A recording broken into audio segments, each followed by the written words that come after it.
Well, here we are, back in Tennessee, back on the Tennessee River. I am very excited to be making a video for you guys this morning. I've been in Michigan for the past week and had a ton of fun up there with my good buddy, Mr. Benjamin Nowak. We got a lot of really cool videos done. I got to fish with the brand new Berkley Stunner. Got to go do some crazy inland jig fishing. Got to do some crazy big water fishing, but big water in a very different way than me and Ben have ever done it before.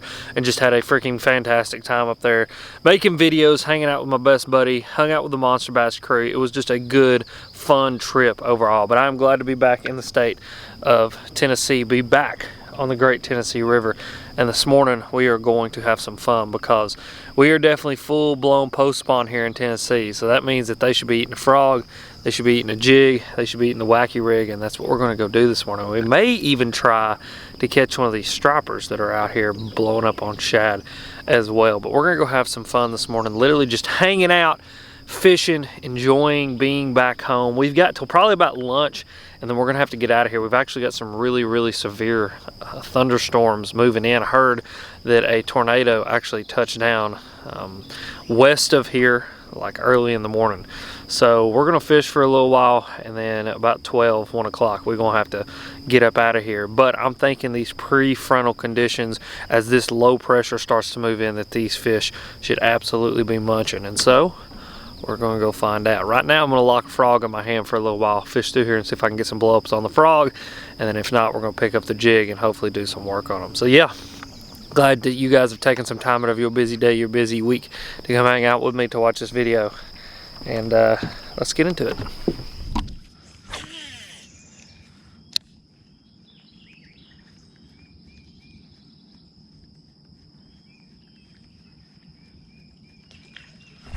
Got him.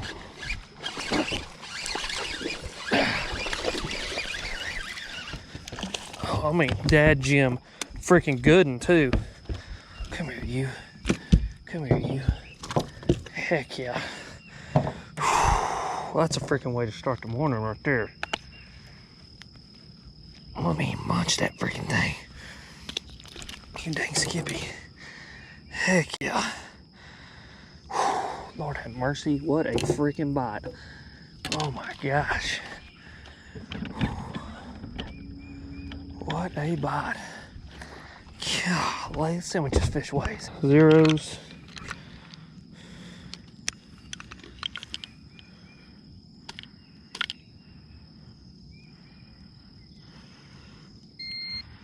Three and a half pounds.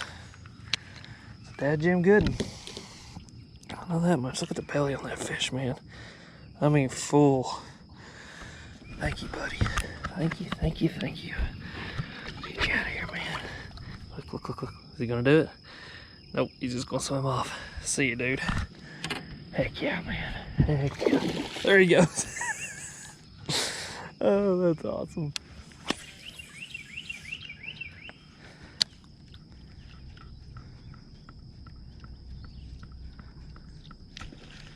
Got him at the top.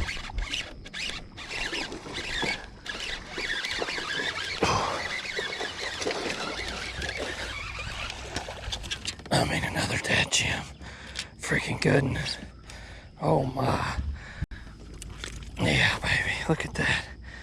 Whew.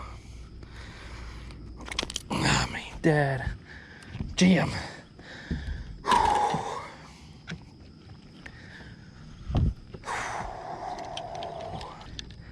Zeros.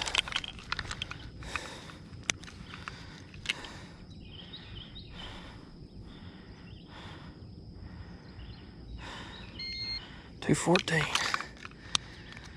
I mean, daggone, man. What a beautiful fish. Look at the belly on that thing, man. That is so awesome. Let's get you out of here, buddy. See you, man. There's something about low pressures, like storms specifically, like storm fronts, and you know, thunderstorms, like anytime it's going to actually like thunder, lightning, rain, hail, those kinds of things. Fish eat before that and during that the best that I've found.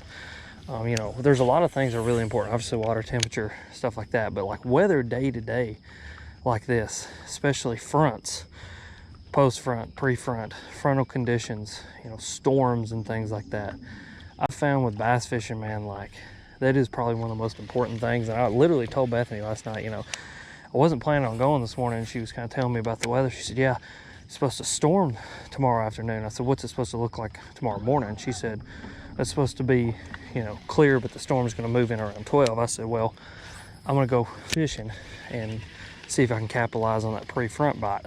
And so, yeah, there you go. That's what happens when you capitalize on the pre-front bite, is you get a lot of fish who look up, they're wanting to eat up, you know, and they're probably eating 1,000 different things, mostly probably bluegill. I think a lot of these fish up here are very bluegill centered, very shad centered. I think they eat up a lot just because there's a lot of that in this river.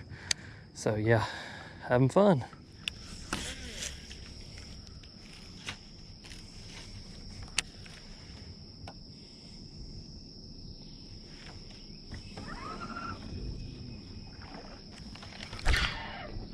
Got him that time.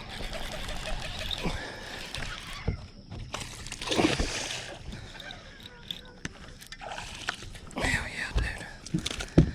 Hell yeah.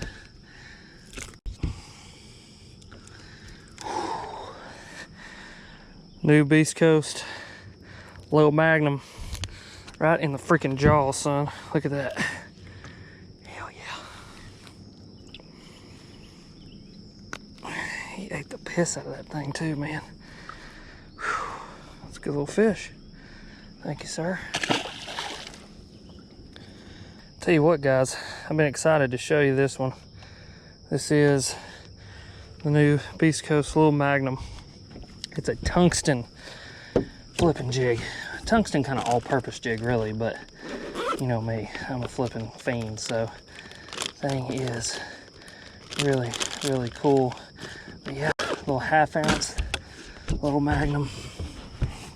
Awesome little jig. We'll break down some of the features here in a little while, but it's everything you want in a little bitty jig done the right way.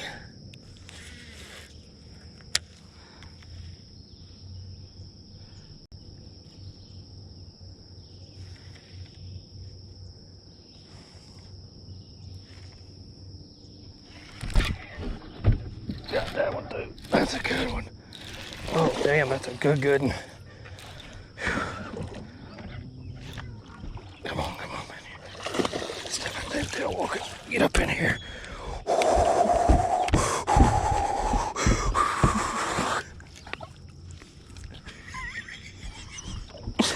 I mean, little Magnum in the freaking jaw.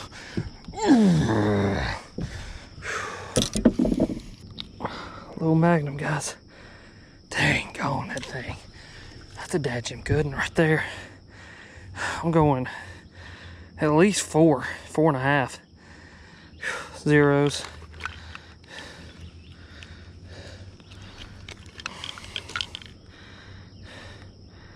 Yep.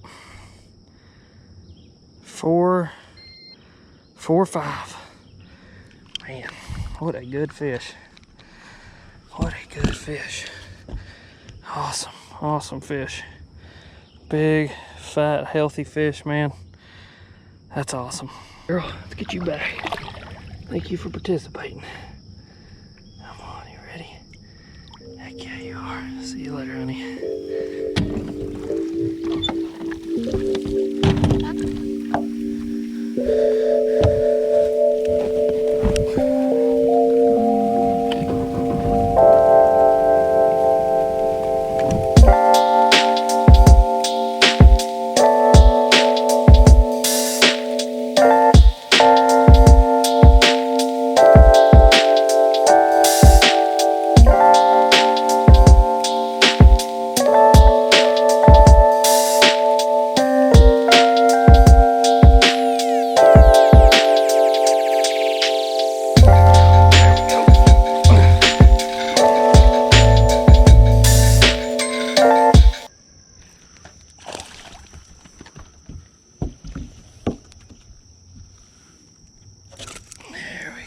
Look at there.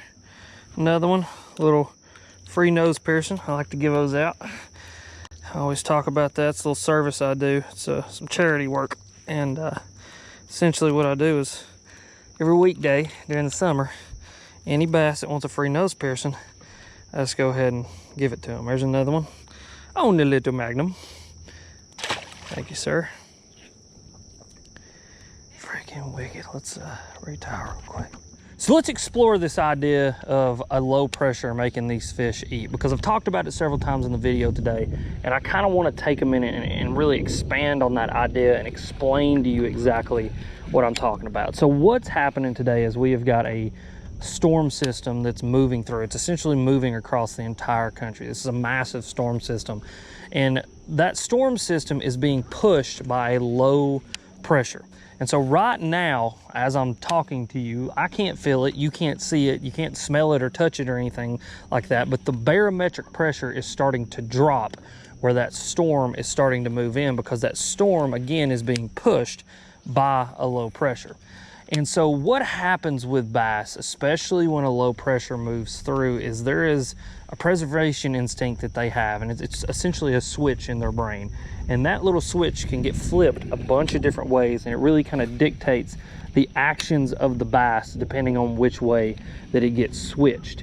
And so some preservation instincts tell a bass to hunker down, to not eat, to really just conserve energy, conserve body fat, conserve, you know, what food it has in its system, so that it can kind of sustain itself through a prolonged period of drought. And when I say drought, I'm not talking about rain drought. I'm kind of talking about a drought of food or a drought of activity or something like that. And then the switch can get flipped in the direction of what it is today and what I believe is happening. And that these fish are kind of in self-preservation mode as, hey, there's a drought coming. There's going to be a time where there's going to be some adverse conditions, and those adverse conditions obviously being the storm system that's moving through, that could create, you know, a massive amount of current. It could create just any myriad of things that are going to happen or could happen to that bass. And so what these bass are doing is they are feeding up now while they have the chance, so that there'll be plenty of food, there'll be plenty of fat, plenty of protein, all the things that they need to survive within their system, so that if it does get to the point where these fish can't eat for 3 or 4 days, that they're going to be fine and not starve to death. And you got to realize that a bass runs completely on instinct. And so it's not like the bass is going, oh, there's a storm coming, looks like it's going to be a bad one, we need to eat. It's just that the bass's body feels a barometric pressure change. And that barometric pressure change, with it being a low barometric pressure, the bass's body tells it, hey, we need to eat and we need to get ready for whatever event is about to happen. And so that's what these bass are doing right now. You know, that barometric pressure change is something that those bass can sense. They are the ultimate predator of their environment. They are completely in tune with everything that goes on around them in the water that they live. And they have to be. They're always just turned on. I mean, their brains are always keyed into every little, you know, pop on top of the water, every movement within the water, every barometric pressure change, whether the sun's out, whether the sun's in. I mean, these fish, to survive, to get to 4 and 5 and 6 pounds, I mean, it is a very, very hard existence for these fish. And so they have to be turned on to every aspect of their environment, including the weather from day to day to day. And so you guys can already hear it. The wind's starting to blow, that front's starting to move through, the cloud cover's coming. And these bass, again, it's not like they're going, a storm's coming. It's just their little brains feel that pressure change. And it's a pressure change that in a direction, it could be good, bad, it could be life-threatening. They don't know. So they're just feeding up. They're getting ready to just kind of set lockjaw and hang out. And the great example of this was during the Bassmaster Classic. All those dudes were hammering the shad spawn fish, had that big thunderstorm move through, and I can promise you, before and during that thunderstorm, those bass were absolutely munching on everything they could get their mouths on. And then once that thunderstorm moved through, once that pressure went from a low pressure to the back side of that front being a high pressure, those fish were, number one, full, number two, kind of in a self-preservation mode to just sit and hang out and not really expend a lot of energy. And they were waiting for things to stabilize back out so that they could go on living their lives and, you know, continue to survive in the environment that they live in. But yeah, I just kind of wanted to expand on that idea. I know I'd said it a few times in this video. I thought it would be a, you know, a good explanation for some of you guys to kind of explain why. You know, there's a lot of people who say you can't catch fish after a thunderstorm, and it's not because of the thunder, it's not because of the lightning. I don't think that they even notice some of those things. I think it's more due to the fact that there's a massive pressure change oftentimes with these thunderstorms, that these fish have this self-preservation instinct that makes them really want to protect themselves, feed themselves, do everything that they need to do to survive in their environment. And I think that before these fronts move through, that's why I made the decision to get up and come fishing this morning. These fish really munch just so that they'll have plenty of food in their stomach and be ready to face whatever conditions might be coming their way. Well, yeah, just wanted to kind of attack that idea, explain that idea, and talk to you guys about that idea. And we're going to keep fishing, see if we can put a few more fish into the old boto here. And then before we know it, it's going to be time for us to kick in our self-preservation instincts and get to the house.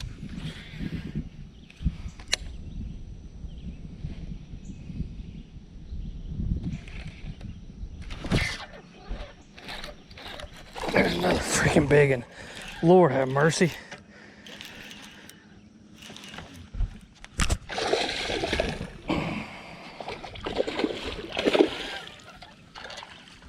Oh my gosh.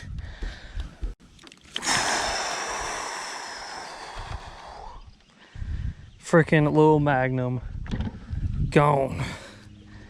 Hell yeah. Come here, fish. Come here. Man, what a pretty fish. Poor thing's got a cold tag hole right in its mouth though. Zeros.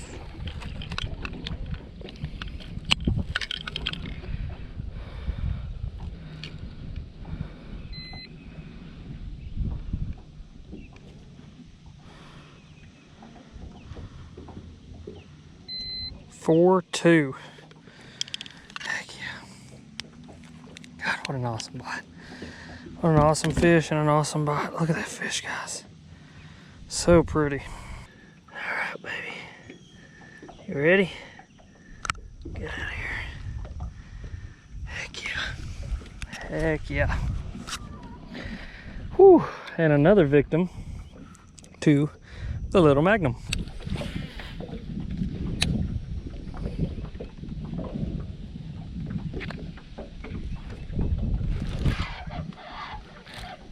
My God, it's another big one.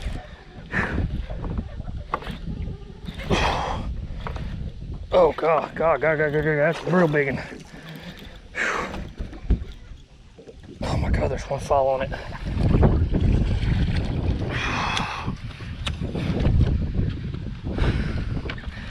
Literally texting Derek, the owner of Beast Coast, about how awesome the little Magnum is. I thought that fish was a lot bigger than it actually was, but that's another freaking good one, guys. That's hilarious. Literally texting. I felt that bite in the middle of a text with Derek about the little Magnum. He was telling me, you know, the head design's weight forward so it falls really quick. So it's essentially like throwing a Texas rig or, you know, some kind of flipping bite, which I think that's what's making this thing so dadgum good. But, whew. Tell you what, guys, we're gonna have to end her here soon. I'm kind of pressing my luck. I'm sure you're hearing the thunder in the background because it is freaking rolling. But yeah, guys, I'm telling you what, today has been an excellent day, an absolutely excellent day of bass fishing. You cannot ask for much more, especially when I just got home from the great state of Michigan. Just come right home and have a plan and go execute on your plan, which has been freaking cool. But we're gonna see here, see if we can catch one more before we have to get run off the lake. This storm is starting to bear down on us now, and I'll be honest, I'm probably pressing my luck a little bit. What's funny is it's like blue skies and beautiful to the east, but over to the west you can see the old thunder boomer coming. You guys can probably see those clouds moving in, but yeah, let's try for one more. Let's press our luck a little bit here, try for one more, and then we will get out of here.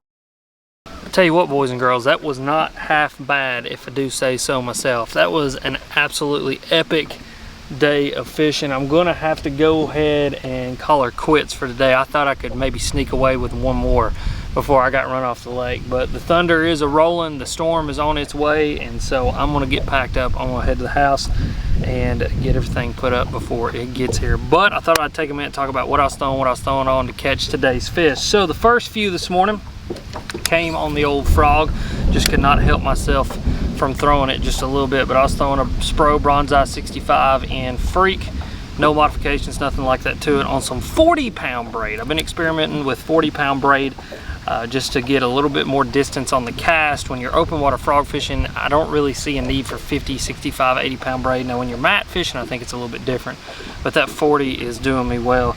And I was running that on a 7.3 Abu Garcia Veritas PLX. This is a heavy fast action with a Revo STX 7-gear ratio, and yeah, that STX, if you've not checked one out, absolutely phenomenal reel. Probably one of the most effortless reels that I have in the boat and that I've got from Abu so far. Absolutely loving it. Really great reel. It's about $200 price point reel, so it's up there, but you're really getting everything out of it for that $200 price point. And then the rest of the fish today, and all my big bigs, came on this little dude right here, really what this whole video is about, and that is the brand new Beast Coast Little Magnum. And I am just really impressed by this little jig. Like I said, by the time you guys see this video, it will have already dropped. It will be out. It is not out yet as of the filming of this video, but it will be out when you see this video. There'll be a link down below so you can go check it out. But I was throwing a 1/2 ounce green pumpkin with a watermelon chigger crawl on the back. I was actually throwing a full-size power bait chigger crawl on the back in watermelon, biting just the little top part off. And man, I tell you what, just really impressed. What's really cool about this jig, and I kind of talked about on that last fish catch, was it's all weight forward. So it's a tungsten headed jig, very dense, very small, so it falls a lot faster than your traditional jig, which essentially turns it into kind of like a flipping bait. That's what I kind of love about a flipping bait, is I'm more getting those fish to react than I am enticing them to bite. And so that little bit smaller tungsten head, all weight forward, makes that thing drop really fast. You get the maximum action out of that trailer that you can, and it really makes those fish bite. But I was running that on some 20-pound fluorocarbon. This is Sunline FC Sniper. I had that on a 7.3 heavy Abu Garcia Veritas with a Revo X instead of a Revo STX. And man, that right there, big sticks in the hands, frogs, jigs, it doesn't really get any better than that. But yeah, thank you guys for watching. Thank you for taking time out of your busy day, busy week to come hang out with me. Go down in the description. I'll have links for everything that I used in today's video, including that brand new jig. Questions or comments, you know where to go leave them. And as always, you guys are sweet, and thank you for watching.